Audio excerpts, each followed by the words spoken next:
Fala aí, pessoal, recadinho rápido antes de iniciar o vídeo. Aliás, vocês vão ver isso em vários vídeos essa semana.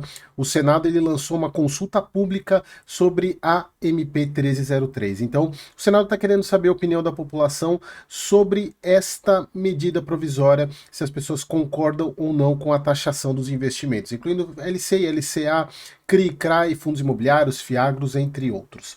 Então, se você tem interesse de manifestar a sua opinião e aí, de fato, fazer alguma coisa para que isso não passe, na minha visão, não deve passar, então tem o link aqui na descrição para você entrar lá no site da consulta pública no Senado para expressar a sua opinião, beleza? Então, bora pro vídeo agora.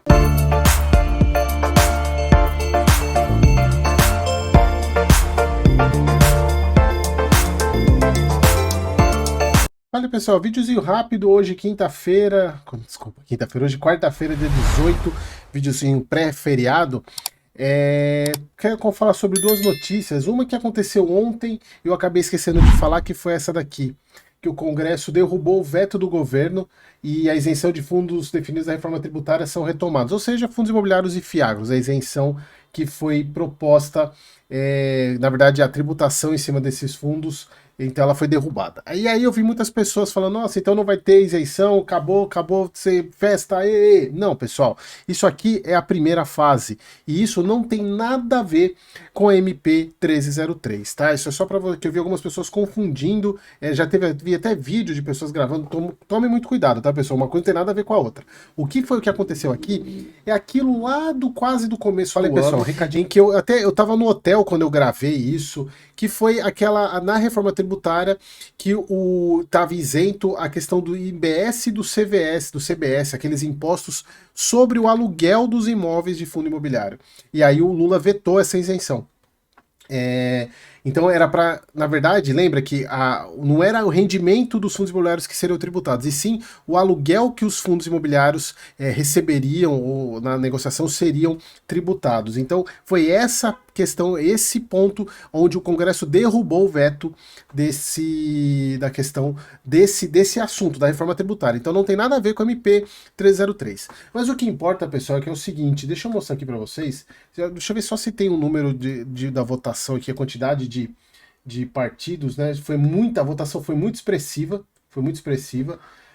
não sei se eles vão conseguir. Aqui, ó, só para lembrar aqui, né, pessoal? A Fazenda sustentaram que a Constituição veda a exclusão de fundos da incidência de IBS e CBS, que são os impostos da reforma tributária, e de fato o Lula tinha vetado essa isenção e o Congresso foi e derrubou o veto. Eu queria só saber a quantidade, mas foi uma votação muito expressiva. E o fato de ter sido uma votação muito expressiva, isso dá um bom indicativo do que vem agora, na questão da MP. Ou essa MP nem vai ser votada, e se ela não ser votada, ela perde valor, ou ela vai ser votada com alteração do texto. A minha visão.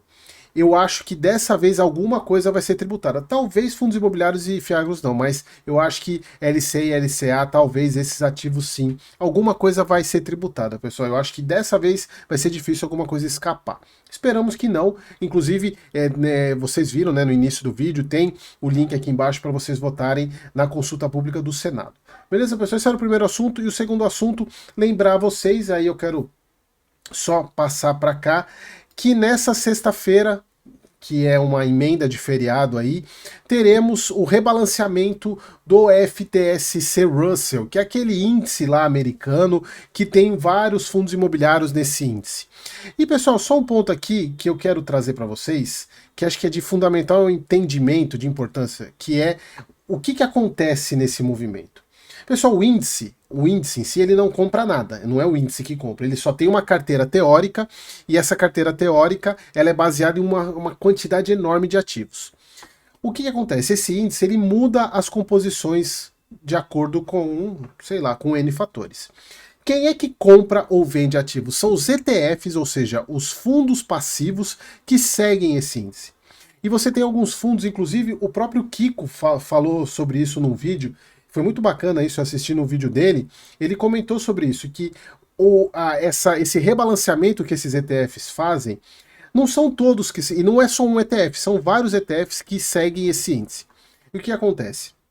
Se o índice ele muda a proporção, por exemplo, se a gente for pegar aqui, ele tem a posição de vários fundos aqui. Se ele tem uma posição de HGLG, X e ele reduz pela metade o índice, o que esses ETFs precisam fazer para se adequar? Eles precisam vender metade da posição que eles têm do HGLG. E isso exerce uma pressão vendedora, acaba que o preço do HGLG cai. É mais ou menos isso que acontece. Na verdade, é basicamente isso que acontece. Só que a questão é a seguinte: alguns ETFs fazem esse processo durante a semana, não é no dia, na sexta-feira. Então já está acontecendo. Alguns ETFs fazem no dia, porém a imensa maioria dos ETFs que seguem esse índice fazem no leilão de fechamento da sexta-feira. Tá? Pessoal, eu nem vou fazer live, porque o Kiko faz uma live mostrando. Eu recomendo muito que vocês assistam a live dele na sexta-feira, agora dia 20, ele faz a live. Eu não tenho como deixar aqui o link, porque ele ainda não fez a live. Mas assistam o canal dele, ele tem lá a live, é muito boa. Então ele faz a live na hora do leilão. Então isso foi bem bacana que ele falou. Então é uma oportunidade para quem quer ou entrar em algum fundo desse, ou aproveitar se tiver alguma queda de porcentagem desses fundos no índice, que apareça aí. Tem fundos muito bons, né? Se a gente voltar aqui, a gente está falando de BTLG, está falando de HGLG, HGRU, KNCR, Canip, KNRI, PVBI, Tigar, TRXF, VISC, XPLG, XPMOLs. Então tem muito fundo bom aqui, se você quiser aproveitar. E aí, voltando sempre a um assunto que eu sempre gosto de falar, a importância de você ter caixa, de você ter renda fixa, reserva de oportunidade exatamente para esses momentos. Pode ser que não aconteça nada, pode ser que os fundos subam, inclusive. Porque os índices os ETFs têm que comprar os ativos para poder equilibrar, rebalancear as carteiras. Beleza, pessoal? Então era isso. Espero que vocês tenham gostado e até o próximo vídeo.